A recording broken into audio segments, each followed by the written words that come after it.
صحيت على صوت مش موجود، بمعنى أصح صحيت على صوت الصمت. فتحت عيني بالعافية ولقيت نفسي مرمي على الرصيف، والأرض تحتي باردة. الدنيا حواليا هادية بشكل غريب، مفيش ولا بني آدم حواليا.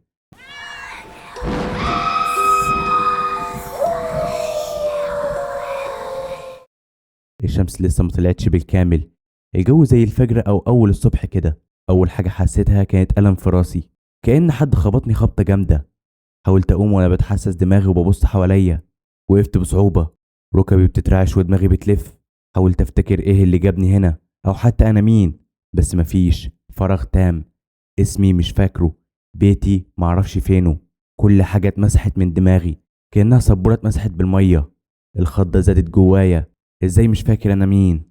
بس لحظة واحدة، أنا لاحظت إن معظم اللي بيتفرجوا على الفيديوهات مش مشتركين في القناة.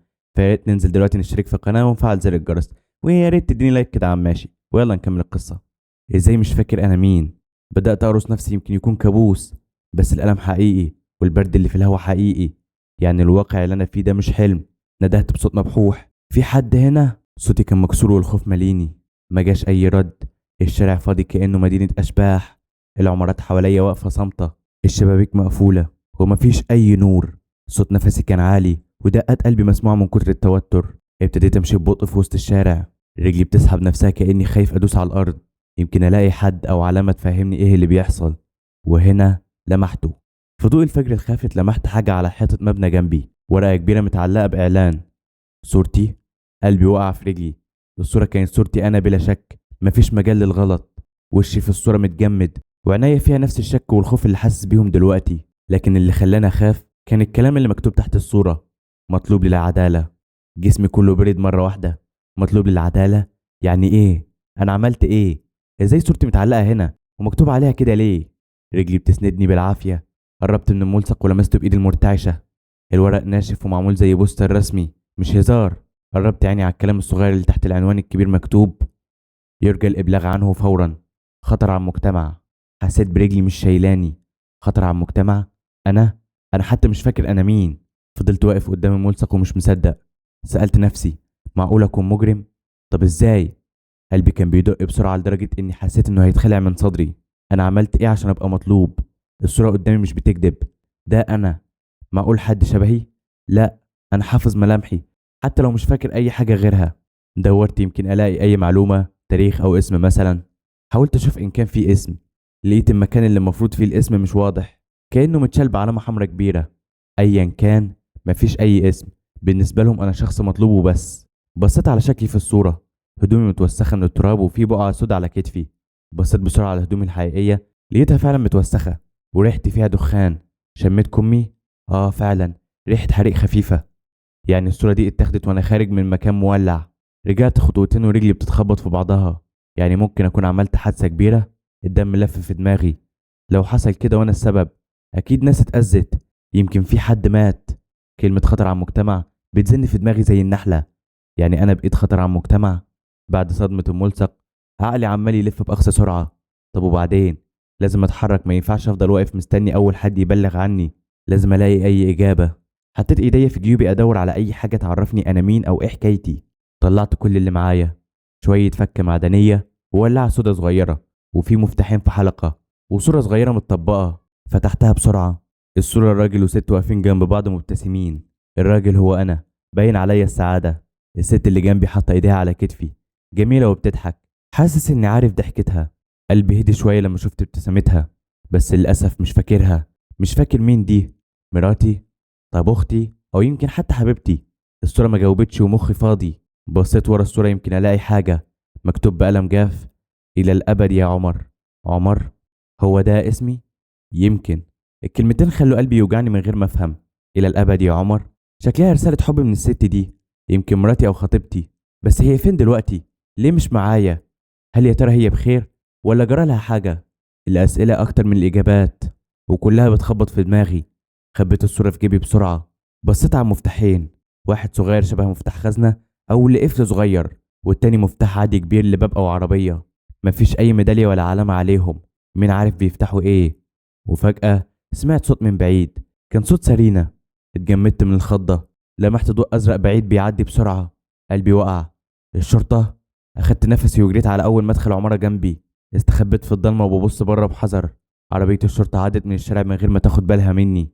الموقف اكد لي ان ما ينفعش افضل كده، لازم الاقي مكان امن او حد احكي له. بس مين؟ وانا اصلا مش عارف انا مين. خرجت من المدخل بعد ما اتاكدت ان العربية مش راجعة وكملت مشي. الشمس ابتدت تطلع نور خفيف والدنيا حواليا بدأت تبان ملامحها.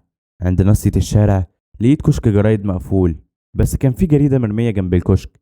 اتلفت حواليا والحمد لله ما كانش في حد. نزلت رفعت الجرنان بسرعة. كان جرنان امبارح، وفي صفحته الأولى خبر بعنوان انفجار غامض يهز مخزن في أطراف المدينة. قريت التفاصيل بسرعة. انفجار الساعة الثانية بالليل في مخزن شركة شحن أدى إلى مصرع شخصين وإصابة آخرين، والشرطة شك إنه متعمد فيه. شاهد شاف واحد مجهول بيجري قبل وصول المطافي، والكاميرات صورته. الصورة كانت صورتي أنا. رميت الجرنان بسرعة. يعني الليلة اللي فاتت كان في انفجار في مخزن، وأنا غالبا كنت هناك، واتنين ماتوا. مين هما؟ ضميري وجعني. هل أنا السبب في موتهم؟ مش معقول أكون قتلت حد، بس الشرطة شايفاني مجرم. لو شافوني دلوقتي هيقبضوا عليا. دماغي بتلف، بس فكرت إن ممكن أسلم نفسي وأقول لهم إني فاقد الذاكرة. بس مين هيصدق؟ يمكن يقولوا بيمثل، وحتى لو صدقوا يمكن يشيلوني القضية وخلاص. لا، لازم أعرف الأول أنا كنت بعمل إيه هناك. الخبر بيقول المخزن لشركة شحن. يمكن دي شركتي، أو كنت بشتغل هناك، أو كنت بسرق بس مش حاسس إني حرامي. يمكن كنت بعمل حاجة تانية، بس ليه كنت بهرب؟ وأنا تايه في الأفكار سمعت صوت راجل ورايا بيقول بقلق: عمر. اتجمدت في مكاني. لفيت ببطء. لقيت شاب في أواخر العشرينات باصص لي باندهاش وقلق. شكله عارفني. وقفت ومش عارف أتحرك أو أتكلم. الشاب قرب خطوة وقال: عمر. أنت عمر مش كده؟ ملامحه فيها قلق، بس عينيه فيها أمل. أنا لسه متجمد. رديت بتردد: أيوة، تقريبا. صوتي ضعيف. شكله فهم إني مش متأكد من اسمي. قرب أكتر وقال بصوت واطي: أنا سعيد، مش فاكرني؟ هزت راسي بالنفي وقلبي مقبوض. مش فاكر أي حاجة، قلتها وأنا حاسس بالحرج والخوف. سعيد اتصدم: ولا أي حاجة؟ قرب مني وبص في عيني. يا نهار أبيض، شكلك اتخبطت جامد في الانفجار. لمح جرح في راسي، فمد إيده بحرص عشان يبص عليه. اتراجعت خطوة لورا، لسه خايفة أوثق فيه. نظرته كانت كلها صدق وقلق عليا. قال بسرعة: معلش، أنا بس قلقان عليك. الحمد لله إنك عايش. فضلت ساكت. أنا فعلا مش فاكر الراجل ده، بس باين عليه إنه عارفني بجد. سألته: أنت عارفني منين؟ رد فورا: أنا صاحبك وزميلك سعيد، بنشتغل سوا في الجرنان، فاكر؟ بصيت له باعتذار: للأسف مش فاكر، ولا حتى فاكر شغلي. سعيد بص لي بشفقة وحط إيده على كتفي: طيب ما تقلقش، افتكارك أو لأ مش مهم دلوقتي، المهم إننا نهرب. المكان هنا أكيد علي العين. كلامه صح. سألته: معاك عربية قريبة؟ قال لي: أيوة، ورا على أول الشارع، يلا بينا. مشينا بسرعة. قلبي كان بيترجف، وحاولت أبان طبيعي. سعيد كان لابس كاب نزل على وشه، وأنا وطيت راسي عشان محدش يشوفني. ركبنا عربيته مركونة قريب. أول ما قفلنا الأبواب قالوا هو لسه مش مصدق: كنت فاكر إنك مت، دورت عليك بعد الانفجار في كل حتة، الشرطة ملت المكان وبعتوا صورتك لكل مكان. قلت له: أنا مش فاهم حاجة. صحيت الصبح مش فاكر أي حاجة. لما شفت صورتي على الملصق والجرنان قلبي وقع. سعيد حك راسه: طيب هحاول أفكرك. بص، أنت صاحب استقصائي زيي. الشركة اللي انفجر مخزنها اسمها النورس للشحن، وأنت كنت بتحقق في فسادها. امبارح اتصلت بيا وقلت لي إنك لقيت دليل كبير، ورحت المخزن عشان تقابل حد من جوه يساعدك، وطلبت مني ألحقك هناك. اتأخرت عنك يمكن ربع ساعة. أول ما قربت سمعت الانفجار. شفتك خارج بالعافية من وسط النار، بس معرفتش أوصلك. الشرطة والإسعاف كانوا في كل مكان، ولما هديت الدنيا ملقيتكش. من وقتها وانت مختفي. اتخيلت المنظر وجسمي أشعر. سألته: هو حد مات هناك؟ سعيد هز راسه بحزن: للأسف أيوة، اتنين ماتوا، حارس المخزن وواحد مجهول. الشرطة قالت إنه عمل إرهابي، وانت مشتبه فيه لأن الكاميرات صورتك هناك، بس أنا عارف إنك مستحيل تعمل حاجة زي كده. سكت لحظة وبعدين سألني: طيب جوه حصل إيه؟ عيني دمعت: مش عارف يا سعيد، مخي فاضي خالص، يمكن اتخبطت في دماغي جامد. أنا مش حاسس إني عملت حاجة غلط. سعيد هز راسه: أنا واثق إن في حاجة أكبر، وقبل ما تختفي كنت بتقول إن معاك دليل كبير، يعني حاليا ممكن يكون معاك حاجة تثبت براءتك، صح؟ سؤاله خلاني أفتكر المفاتيح. طلعت المفاتيح من جيبي وقلت له: أنا معايا دول، غير كده أنا معرفش. بص سعيد على المفاتيح: الكبير ده مفتاح باب أو عربية، الصغير ده شكله مفتاح قفل، مكتوب عليه 17. فعلا مكتوب 17 صغير. قلت قفل زي بتاع خزنة؟ قال لي ممكن، انت اوقات كنت بتستعمل الخزنة تخبي فيها حاجات مهمة. يمكن حاطط الدليل في لوكر 17. بس محطة ايه؟ سعيد فكر. اكبر محطة فيها لوكرات هي محطة مصر. قلت له بأمل طب يلا بينا. سعيد ابتسم وقال ايوه، لو الدليل هناك هنكشف كل حاجة. بس شكلك معروف، لازم نغير شكلك. شاورت على شنطة في الكرسي الخلفي، في شنطة شكلها فيها هدوم. سعيد قال اه افتكرت، جبت لك جاكيت وكاب احتياطي. ابتسمت على الرغم من توتري وقلت جدع يا سعيد. بدلت الجاكيت المتوسخ ولبست الكاب ونزلته على وشي. سعيد شغل العربية وسقف الشوارع الجانبية عشان يتفادى الطريق الرئيسي. فضلنا ماشيين بحذر، قلبي بيدق بخوف وحماس في نفس الوقت. أول خطوة دلوقتي هي لوكر 17، ممكن يكون حل اللغز موجود فيه. يا ترى ايه اللي مستنينا هناك؟ وصلنا محطة القطر الرئيسية بعد حوالي نص ساعة. الساعة قربت 7 الصبح، الحركة لسه خفيفة. نزلنا من العربية ونزلت الكاب أكتر على وشي. سعيد قال لي هننتشر، أنا هجيب اللي في اللوكر 17 وانت بعد عن الأنظار، ولو في أي حاجة حصلت اهرب فورا. هزيت راسي وسبته يمشي. دخلنا المحطة، كان فيها كم مسافر وموظف. لمحت ركن اللوكرات، سعيد راح هناك بثبات وانا وقفت ورا عمود اراقب. قلبي بيخبط. سعيد وقف قدام صف الخزن، ليه رقم 17، وفتح بالمفتاح. وانا ببص حواليا لمحت 2 شرطة بيتمشوا قريب. قلبي وقع. سعيد طلع ظرف بني كبير من الخزنة. في نفس اللحظة واحد من الشرطة خد باله من حركتنا ونادى استنى انت. الضابط شك ان في حاجة. سعيد لمح وجري عليا على طول وقال اجري. جريت معاه، لكنه فجأة بطأ. وقف مرة واحدة ورجع للخلف وصح للشرطة هو هناك بيجري ناحية البوابة التانية. وجري في اتجاه تاني عشان يشتت انتباههم. وقفت اللحظة مذهول. لمحت تليفون سعيد وقع منه وهو بيتكعبل مع الشرطيين. نزلت خطفته بسرعة وكملت جري. آخر حاجة شفتها وهي الشرطة لما وقف فوق سعيد على الأرض. خرجت من باب جانبي للمحطة بسرعة ودخلت في أول شارع ضيق. وقفت ألهس واخد نفسي. لقيت الظرف البني في إيدي.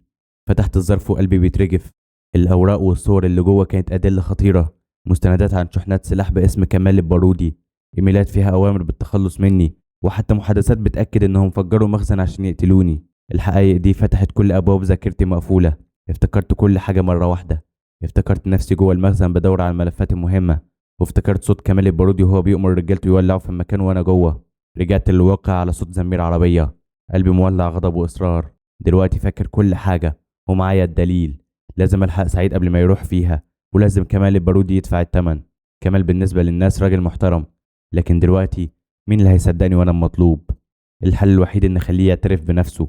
ما ضيعتش وقت، اخدت تاكسي واتجهت على عنوان كمال البارودي اللي افتكرته دلوقتي. في الطريق طلعت موبايل سعيد اللي اخدته واتصلت بالشرطة وسبت الخط مفتوح في جيبي، يمكن يحددوا موقعي او يسمعوا حاجة. بعد حوالي نص ساعة وصلت فيلا كمال البارودي في منطقة هادية بره مدينة. اتسحبت جوه الجنينة بعد ما نطيت من فوق السور، وعند باب جانبي للفيلا كان شبه مفتوح دخلت منه بهدوء. سمعت صوت كمال من المكتب اللي بيفتح على الصالة. قربت واستخبيت ورا الحيطة. كان بيزعق في التليفون ازاي سابوه يهرب؟ لازم يتجاب ويتصفى قبل ما يطلع الفضايح بالمستندات. دوروا في كل حتة وهاتوه. قفل المكالمة ورمى التليفون بعصبية على الكنبة. شكله كان مليان غضب وخوف. طلعت من ورا الحيطة وقلت بصوت عالي مش محتاج تدور بعيد. كمال لف ناحيتي بذهول، عينيه فتحت على الآخر وهو شايفني قدامه في إيدي الظرف. انت ازاي؟ اتقدمت خطوتين وقلت فاكرني يا كمال؟ الصحفي اللي حاولت تقتله لسه عايش اهو. بصيت على الظرف وقلت والدليل كله هنا، تهريب أسلحة وقتل، كل جرايمك. كمال ابتسم بسخرية. فاكر الورق ده هيحميك؟ ولا ورقة هتنفعك وانت ميت. طلع مسدس فجأة من الدرج ووجهه عليا وقال اديني اللي معاك وتعالى بهدوء. كان المفروض تموت امبارح، شكلك هتموت دلوقتي. رغم ان قلبي وقع حافظت على ثباتي وقلت قتلي مش هيحل حاجة، الشرطة جاية في الطريق ويمكن سامعيننا دلوقتي. ضحك باستهزاء وقال الشرطة هيصدقوا انك بريء؟ ولو جم عندي 1000 طريقة اهرب بيها، ده لو ما كانوش معايا اصلا. بصيت له بغضب وقلت عشان كده لازم اخد حقي بايدي. ورميت الظرف عند رجليا. اول ما بص عليه اندفعت عليه بكل قوتي. فضل يخرج طلق من المسدس. حسيت انها بتعدي جنب ودني. هجمته بقوة. وقعنا سوا على الارض ومسدس طار. اشتبكنا بالايدي. رغم انه اضخم مني الغضب اداني قوة. ضربني باللوكمية، بس مسكت دراعه قبل ما يخنقني وضربته بالروسية بعنف. حسيت انه داخ واستغليت اللحظة دي وضربته بالبوكس جامد على فكه. انهار على الأرض، وسمعت صوت مراخينه بتتكسر واتملى وشه دم. حاول يتحرك، اديته ضربة أخيرة على راسه خليته يغمى عليه خالص. وقفت وأنا بتنفس بصعوبة، مش مصدق إني وقعته. بعد لحظات سمعت صوت عربيات الشرطة بتقرب بسرعة. وصلوا واقتحموا الفيلا. دخلوا المكتب، لقيوني واقف وكمال البارودي اللي المفروض على الأرض. رفعت إيدي بالظرف وقلت بأنفاس متقطعة: أنا معايا كل الأدلة، هو اللي عمل كل حاجة. الضباط كانوا مذهولين من المشهد. أخدوا مني الظرف بسرعة وكلبشوا كمال البارودي وهو مغمى عليه. قرب مني ظابط وحط إيده على كتفي وقال: أنت عمر صح؟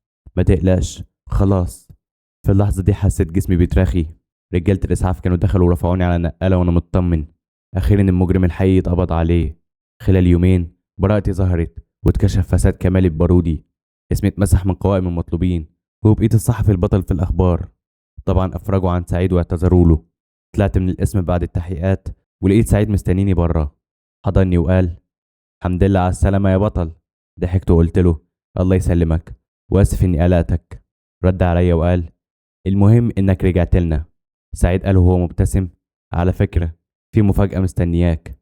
بصيت ورايا وشفتها، هي الست اللي في الصورة كانت واقفة هناك، عينها مليانة دموع وفرحة. قلبي عرفها قبل عقلي. دي مريم مراتي وحبيبتي. كل ذكرياتي معاها رجعت في ثواني. ابتسمت وقلت: مريم. جريت عليها واترمت في حضني وهي بتعيط: يا عمر، كنت عارفة انك بريء. فضلت اطمنها وعينيا بتدمع: انا كويس، خلاص، كل حاجة عدت. سعيد سابنا مع بعض وراح على جنب. فضلت واقف حضن مراتي وحاسس بدفاها بيرجع لي روحي. لمحت سعيد من بعيد بيبتسم لنا. افتكرت في اللحظة دي أول سؤال سألته لنفسي في الشارع الفاضي: أنا مين؟ دلوقتي أقدر أجاوب: أنا عمر، الصحفي اللي حاولوا يسكتوه بس ما قدروش. اتعلمت إن الحق ممكن يتأخر لكنه ما بيضيعش، وإن الذاكرة لو خانتنا قلوبنا بتفكرنا. فضلت أدور وأسأل لحد ما الحقيقة ظهرت أخيرا. وبس، خلصت القصة. ويلا، سلام.